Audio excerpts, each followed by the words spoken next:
얽혀 있고 여기에 연루된 사람이 수백 명인 걸로 보고 있습니다. 저희가 단독 취재한 내용 김지욱 기자, 신용식 기자가 차례로 전해드립니다. 지난달 서울의 한 건물 주차장. 차량 안에서 40대 남성이 숨진 채 발견됐습니다. 그런데 이 남성의 휴대전화에서 수상한 메시지가 발견됐습니다. 익명의 계정으로부터 금전을 요구하는 협박 문자가 왔던 겁니다. 누가 보냈는지 알 수 없는 카카오톡 메시지인데 남성의 성매매 영상과 함께 돈을 보내지 않으면 가족에게 영상을 보내겠다는 내용의 협박이 담겨 있었습니다.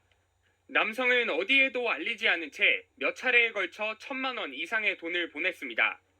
하지만 더 큰 돈을 보내라는 협박이 계속됐고 남성은 유서를 남기고 극단적인 선택을 했습니다.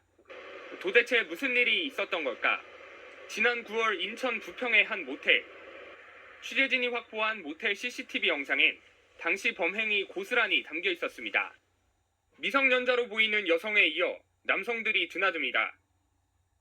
이런 상황이 발생하기 30분 전 30대 남성 A씨가 CCTV에 포착됩니다. A씨가 들어갔다 나온 모텔 방 안엔 몰래카메라가 설치됐습니다. 경찰 조사 결과 A씨는 올해 초 조건 만남으로 알게 된 B양과 범죄를 계획한 걸로 드러났습니다.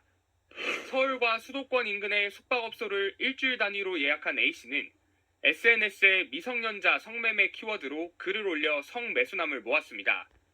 A씨가 설치한 몰카에 성매수 남성들의 영상이 담겼고 B양은 남성들의 휴대전화에 몰래 해킹 프로그램을 깔아 각종 정보를 빼냈습니다. 불법 촬영 영상과 빼돌린 연락처는 고스란히 협박에 사용됐습니다. 지난 9월부터 2달간 A씨에게 불법 촬영을 당한 성매수 남성은 30명이 넘는 걸로 파악됐습니다. 구조적으로 벌어진 성범죄의 첫 단계, 성매매가 발생한 인천의 한 숙박업소 거리입니다. 손님인 척 위장한 피의자들은 이곳을 포함해 서울 등 여러 곳에 장소를 마련한 뒤 남성들을 유인해 범행을 저질렀습니다. 수사에 착수한 경찰은 지난달 숙박업소들의 몰카를 설치했던 A씨를 경기도 남양주에서 검거했습니다. 그런데 A씨는 경찰 조사에서 뜻밖의 이야기를 꺼냅니다. 자신이 지난 7월 누군가로부터 몸캠 피싱을 당했고 이후 협박을 받아 범행에 동원됐다는 겁니다.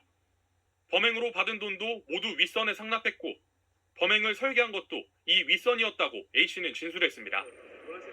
A씨는 자신을 중국에 사는 40대 형님이라고 밝힌 윗선이 추적이 어려운 해외 IP 주소로 만든 익명 채팅 계정을 통해 끊임없이 압박했다고 말했습니다.